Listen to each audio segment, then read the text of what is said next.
Hello दोस्तों, comics hero channel पर आप सभी लोगों का स्वागत है। हमारी आज की कॉमिक्स है राज कॉमिक्स की पेशकश शक्ति की कॉमिक्स, जिसका नाम है पवन पुत्री। दोस्तों, ये आप वॉलपेपर देख रहे हैं पवन पुत्री का। तो चलिए शुरू करते हैं। संजय गुप्ता पेश करते हैं पवन पुत्री। लेखक तरुण कुमार वाही, सहयोग विवेक मोहन, चित्रांकन धीरज वर्मा, कैलीग्राफी टी आर आजाद, इंकिंग राजेंद्र धौनी, रंग सज्जा सुनील पांडे, संपादक मनीष गुप्ता। दोस्तों, ये पार्ट 1 है। तो चलिए शुरू करते हैं। वंडरफुल नारी की प्रबल शक्ति की एक अद्भुत मिसाल पेश करेगी ये प्रिया। पायलट कक्ष में मौजूद मिस्टर सिंघानिया के चेहरे पर उस वक्त आक्रोश के भाव थे। क्या खाक मिसाल पैदा करेगी ये कल की लड़की। इसे एक भी व्यावसायिक उड़ान का अनुभव नहीं है। मैं तो कहता हूँ कि ये बोइंग 747 ही उड़ा कर दिखा दे। पवन पुत्री तो बिल्कुल नई तकनीक से बना अत्याधुनिक विमान है, जिसे उड़ाने के लिए काफी लंबे अनुभव की जरूरत है। ऐसा निर्णय करके विमान के साथ साथ विमान के सभी यात्रियों और उन 6 टीनेजर बच्चों की जान को भी खतरे में डाला जा रहा है, जो भारत की चिल्ड्रन संस्था मैत्री द्वारा हृदय शल्य चिकित्सा के लिए जिम्बाब्वे से भारत बुलाए गए थे, जो अब ठीक होकर वापस जा रहे हैं। ठीक है, जाने दो, उड़ने दो विमान को। फिर देखेंगे ये आदेश जारी करने वाले ऑफिसर्स कि उनको इस उड़ान के लिए एक अदनी सी लड़की को चुनकर कितनी बड़ी भूल की है, जो शायद दिल्ली की सड़कों पर मुझसे बेहतर कार भी ठीक से ना चला पाए। पवन पुत्री विमान उड़ान के लिए तैयार था। देखो मिस प्रिया, इस प्लेन की सबसे बड़ी खूबी इसकी गति है, यानी करीब 1000 किलोमीटर प्रति घंटा। इसे कंट्रोल करने के लिए तुम्हारा दिमाग इससे भी ज़्यादा तेज चलना चाहिए। आप मुझे इसके बारे में काफ़ी विस्तार से और कई कई बार बता चुके हैं, फ्लाइट इंजीनियर मिस्टर उपल। मुझे ये विश्वास है कि जिस विश्वास के साथ मुझे ये जिम्मेदारी सौंपी गई है, मैं उसे ज़रूर पूरा कर लूँगी। Now best of luck.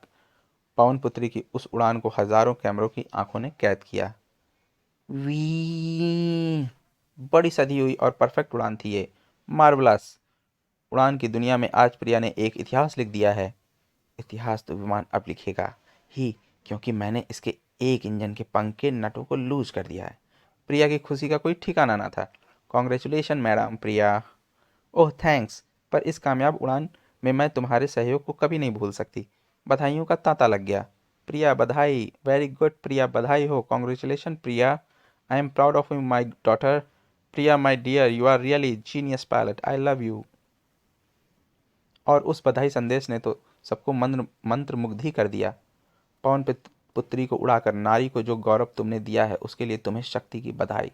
ये मैसेज कैसे प्रेषित किया जा रहा है? अद्भुत। ना मालूम कौन है ये शक्ति।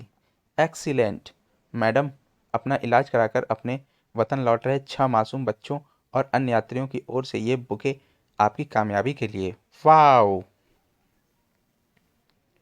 बुके के हजारों फूल अचानक प्रिया पर उछल पड़े। Oh great. क्या ये भी बधाई देने का कोई तरीका है? तुमने बधाई कामयाबी की बहुत बधाइयाँ हासिल कर ली मिस प्रिया माथुर। आह।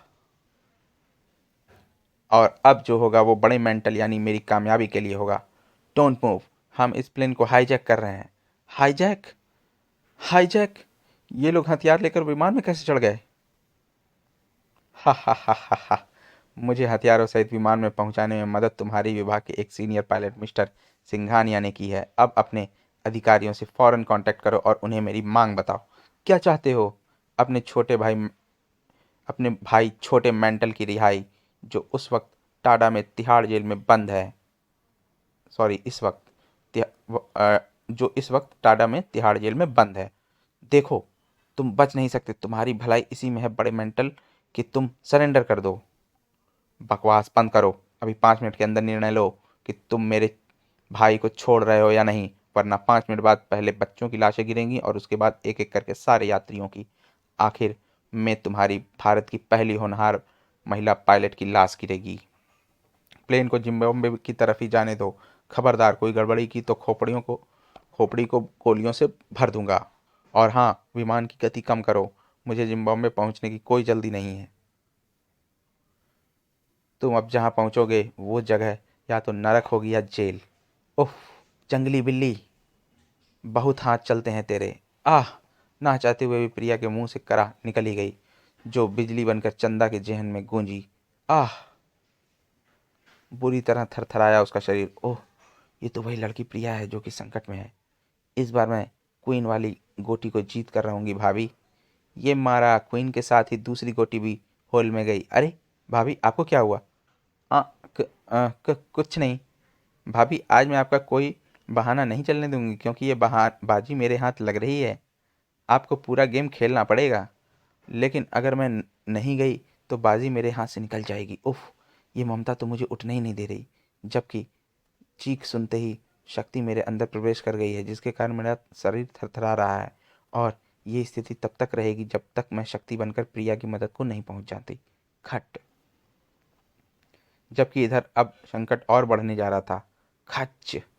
चाहूं तो तुम्हारी इसी हरकत के लिए तुम्हें अभी भून डालूं। अगर मैंने तुम्हारे अफसरों को 5 मिनट का समय दिया है इससे पहले मगर मैंने तुम्हारे अफसरों को 5 मिनट का समय दिया है, उससे पहले मैं कोई खून खराबा नहीं करूंगा। हाँ, तुमने जो जख्म मुझे दिया है वो तुम्हें सूद सहित वापस कर जरूर करूंगा। ये रहा मूल।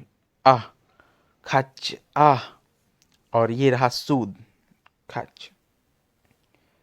5 मिनट पूरे हो गए, एक बच्चे को नीचे फेंक दो। नहीं, ऐसा मत कर जल्लाद। तुम अपना ध्यान उड़ान की ओर दो। तड़ाक।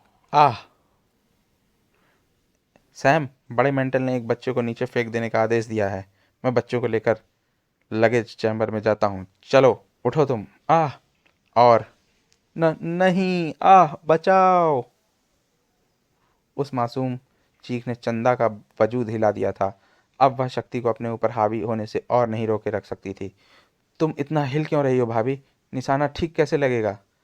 क्या आज ममता पर जाहिर होकर ही रहेगा चंदा का रहस्य? तब चंदा उससे बिना कुछ कहे उठकर चल दी। अरे, आप तो नाराज हो गई। अच्छा बैठिए, आपकी मर्जी, चाहे जैसे खेलिए, हिल कर या डांस कर कर। इधर विमान के 4 इंजनों में से एक का पंखा ना जाने कैसे निकल गया। क्रैम ब्रूम क्रैश। चक्री की तरह चकराता हुआ पंखा विमान की उस खिड़की को चकनाचूर करता चला गया। छना कड़ाक।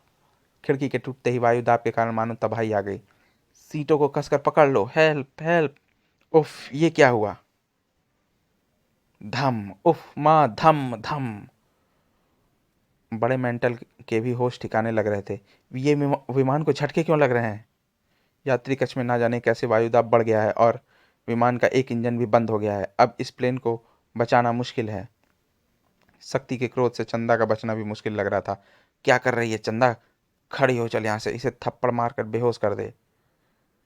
ठीक उसी पल ममता के घर टेलीफोन की घंटी जैसे भगवान बनकर आई। क्रिन क्रिन। तुम चीटिंग मत करना भाभी, मैं अभी फोन सुनकर आई। ओह, थैंक्स गॉड। दूसरे ही पल चंदा प्रकाश की चकाचौंध मचाती वहां से गायब होती चली गई। तुम जब तक फोन सुनकर लौटो तब तक शायद मैं उस संकट को सॉल्व कर पाऊंगी, क्योंकि एक नहीं कई चीखें मेरे मस्तिष्क में गूंजी हैं। ओह, ये भी बच्ची विमान से गिर गई है, इसका मतलब पूरा विमान खतरे में है। मुझे इस बच्ची सहित अंदर जाकर इन टूटी खिड़कियों को वेल्ड करके वायु का मार्ग रोक देना होगा। खटाक। शू। ताकि उच्च वायुदाब सामान्य वायुदाब में आते ही स्थिति सामान्य हो सके। ये कौन है? बाहर से अंदर कैसे आई? शायद यह पवन पुत्री है। हम। उफ। मौत के भय से पीले पड़ गए चेहरों पर जिंदगी की चमक जैसे लौट आई। तुम कौन हो जो देवी की तरह हमारी मदद को आ गई? देवी नहीं, मुझे शक्ति कहो। जब भी किसी नारी पर कोई संकट आ पड़ता है तो मैं उसकी चीख सुनकर मैं उसकी मदद करने आती हूँ। पर फिलहाल तो तू उठकर खड़ी हो जा, क्योंकि इस वक्त संकट तुझ पर भी आया हुआ है। हमने इस हवाई जहाज को हाईजैक कर रखा है, और तू जिस बच्ची को बचा कर लाई है उसे हमने ही नीचे फेंका था। इन्हें हवाई जहाज से नीचे फेंक दो सकती, जरूर फेंक दूंगी बच्चे, तभी, मगर पहले इनकी गनों को ठिकाने लगा दूं। अरे, इसने गन की नलियों को मोमबत्तियों की तरह कैसे गला दिया? हम्प। खबरदार, अगर तुमने एक कदम भी आगे बढ़ाया तो हम ये बम फोड़ देंगे। ये बम तब तक नहीं फटेंगे जब तक इनसे इनके सेफ्टी पिन ना निकाल दिए जाएं। इनके सेफ्टी पिन अब मैं खुद खींचूंगी। धाड़ धाड़। और उन्हें तुम्हारी जेबों में रखकर तुम्हें नीचे फेंक दूंगी।